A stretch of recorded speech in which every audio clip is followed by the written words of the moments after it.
everyone, and welcome back. I'm Elizabeth. And I'm Kelly. Today we are wrapping up Sports Week by talking about some of the huge competitions that take place around the world. We're sure you've heard of some of them, like the Olympics, the World Cup, and the Super Bowl. Many of these big competitions have been around for a long time, and they sure are fun to watch. I bet some of you might want to compete in one of them someday, too. We're going to start off by going over to Joe to learn more about the Super Bowl. Hey, Elizabeth, I've got a joke. What do you need in order to go to the Super Bowl? What? A super spoon! Wow, Kelly. Your jokes are out of control. Out of control. Amazing, right? Sure, let's go with that. Anyway, over to you, Joe. We have talked about football before and how it started, but today we're going to talk about the biggest game for football. That game is called the Super Bowl!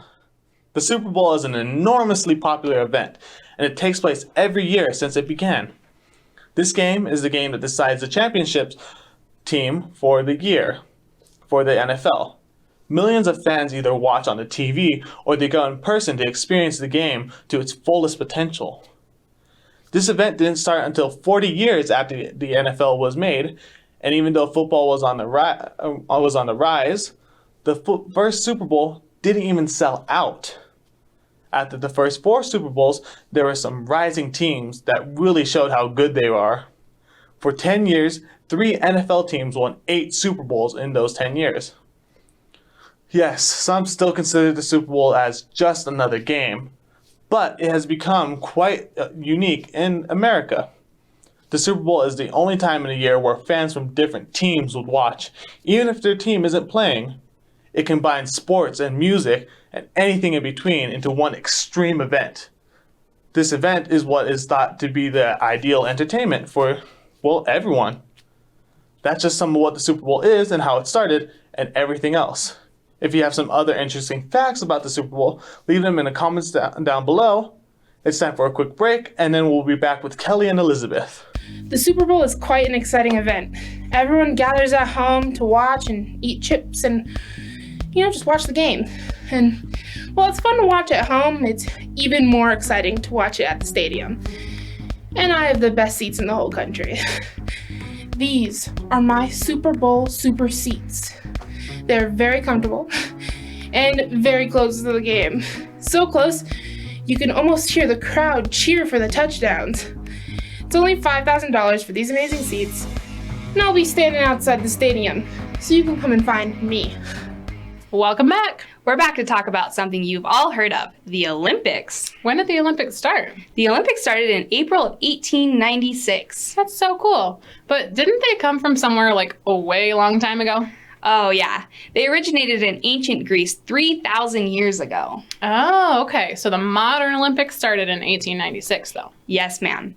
It was held in Athens, Greece. They had 280 participants from 13 nations competing in 43 events. Wow, that's awesome. How many participants are there now? In 2012, there were 10,500 participants, so it grew from having only 280 to thousands. Wow, that's crazy. Aren't there Winter and Summer Olympics that happen every 2 years? Yep. Also, they host these Olympic events in different places each time, and they've been held in 23 different countries. Ooh, yeah, I've seen the Olympic rings. How come they're red, yellow, green, black, and blue?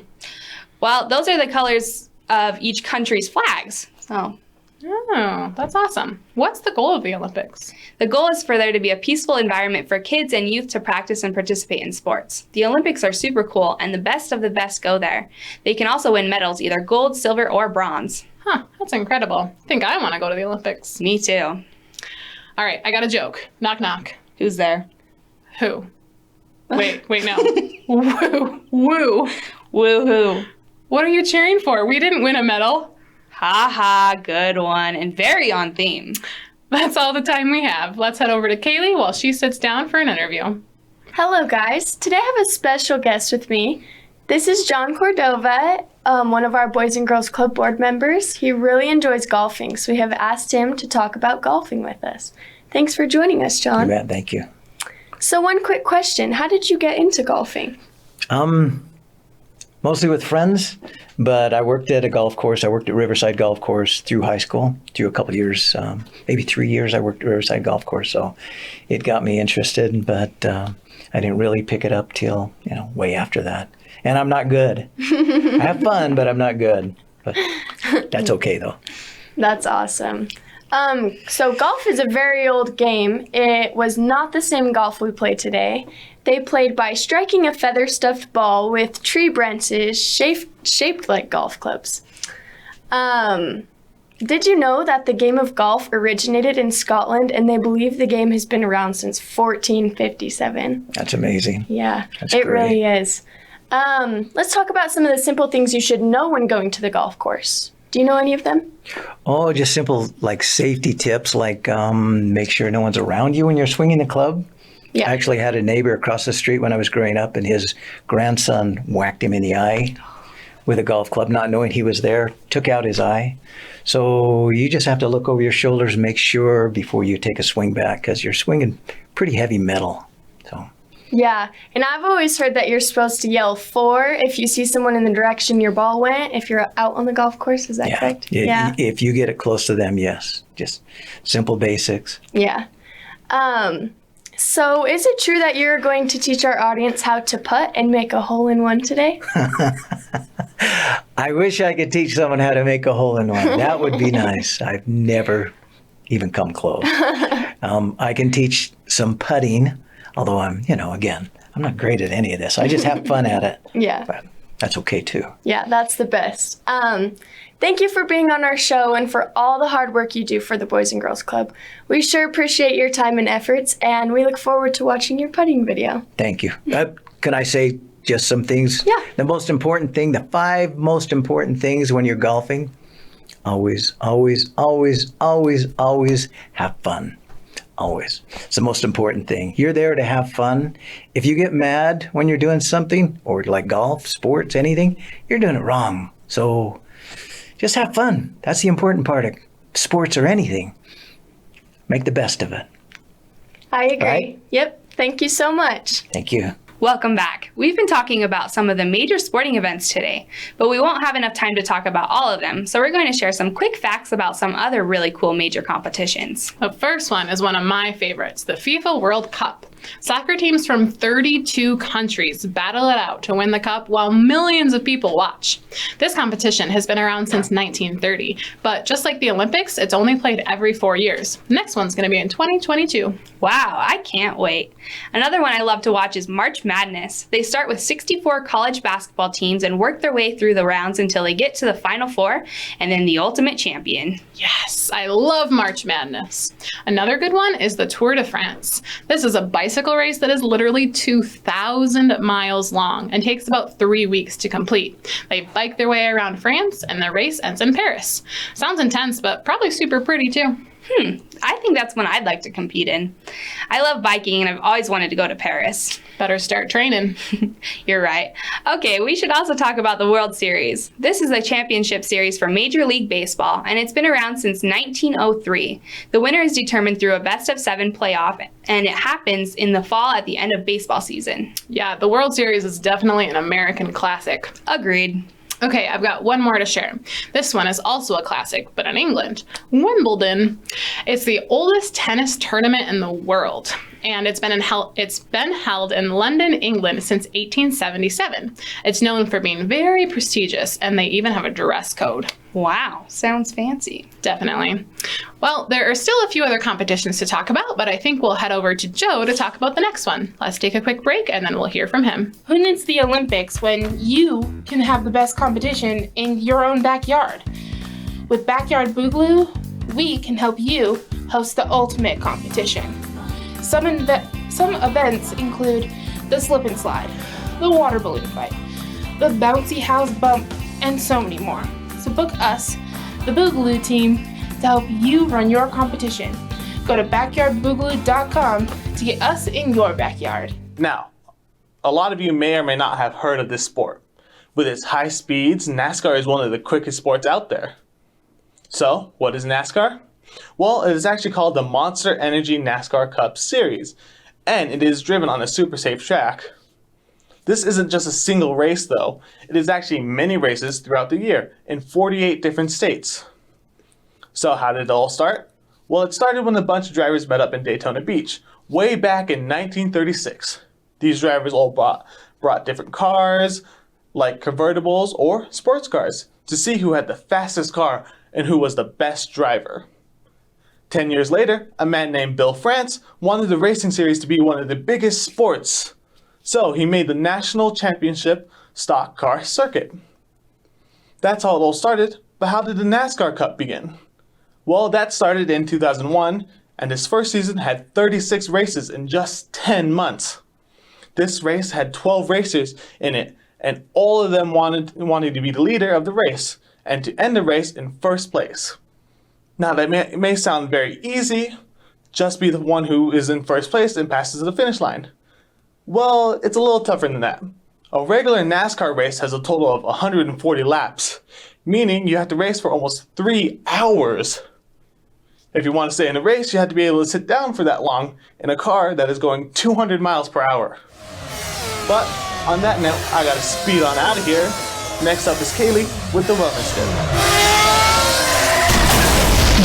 Hey guys, today I want to talk to you guys about making mistakes, because we all make them. Everybody makes mistakes. It's kind of impossible not to, because no one is perfect. Whether it involves homework, developing friendships, or even playing a sport, learning from our mistakes is one of the best ways to learn. Learning from mistakes is part of how we challenge ourselves to learn to do things differently. It motivates us to try new approaches to problem solving. Throughout a lifetime, learning from mistakes helps develop wisdom and good judgment. Learning from mistakes and failures isn't easy, because it is hard to see the positive when there is a negative right in front of you. Mistakes and failures are just learning opportunities and the chance to do better the next time. A mistake is only negative if you don't learn anything from it or you keep making the mistake over and over again. But you can also make a mistake or a failure positive if you learn from it. Learning from a mistake is the biggest part, because I promise you, you can learn from a mistake or a failure no matter what. So next time you make a mistake, next time you make a mistake or think that you have failed something, remember that you can learn from it, and you do not have to beat yourself up or be mad about yourself making a mistake. The best thing you can do is learn from it and improve for next time. Anyway, guys, that's all I have for today. But please remember that we all make mistakes. It's just part of life. Thanks for joining me, guys. Don't forget to smile. Bye. Hi guys, we're here with a special interview with our friends Josh and Skinny, who are working in South Dakota at the Weekend Warrior Demolition Derby. Thank you for joining us, guys. Can you tell us what a demolition derby is? What is derbying, Skim? Derbying is if you're a youngster and you ever went to the fair, the carnival, and you got on the bumper cars, that's derbying, but in a bigger aspect and a bigger platform. Absolutely. That's derbying to me. The bumper cars is what gets you here, in my opinion. Yeah, absolutely. Because we all rode the bumper cars as kids. Oh, my favorite, dude. As soon as the derby was done, it's like, Dad, you got to take me to the bumper cars. Yes, sir. I had to do it. Yes. I had to do it. Wow, sounds like a big production. Is that very expensive? You know, is it expensive? It can be. Yes. It's how far you want to take your build.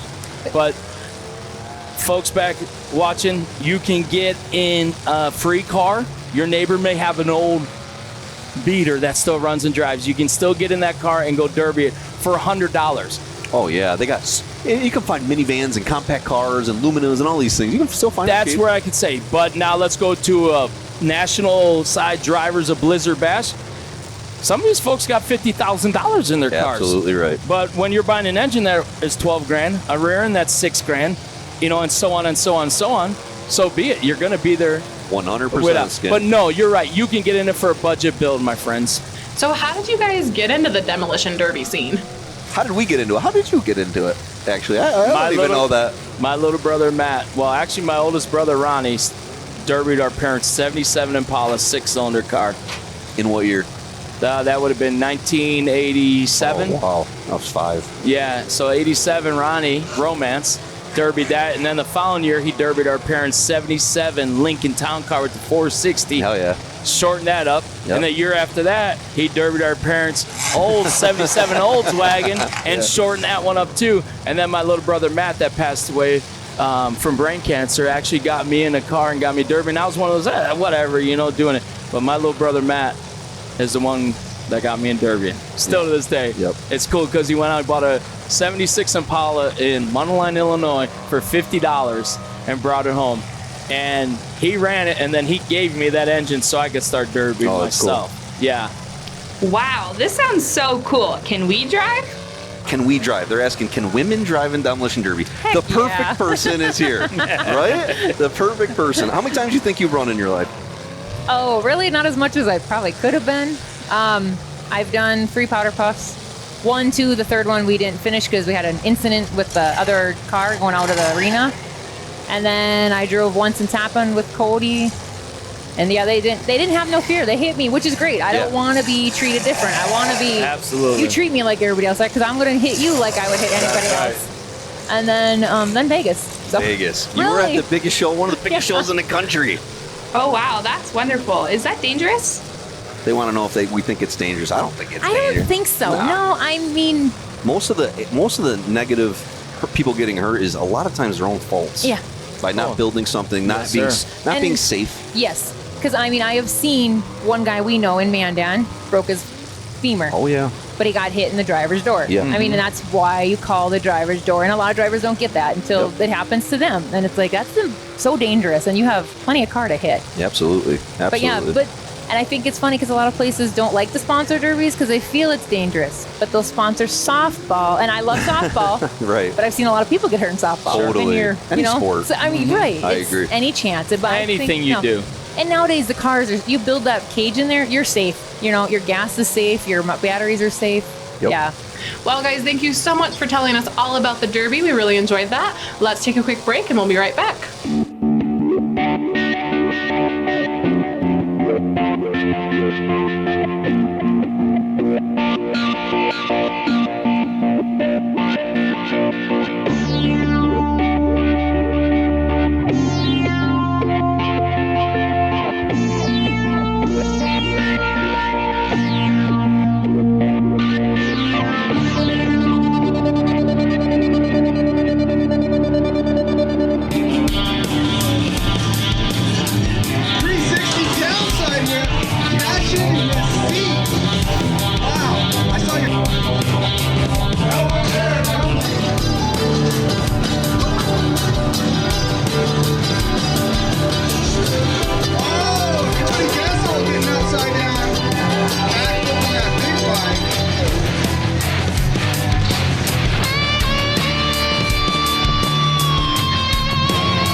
That's it for today's show. We hope you enjoyed watching. Check out the link outs to try art with Teresa and make balloon race cars with Kelly. Leave a comment down below and let us know which competition you'd like to be part of. And be sure to come back tomorrow for a special episode that will be very different and very silly. We'll see you guys tomorrow. Bye!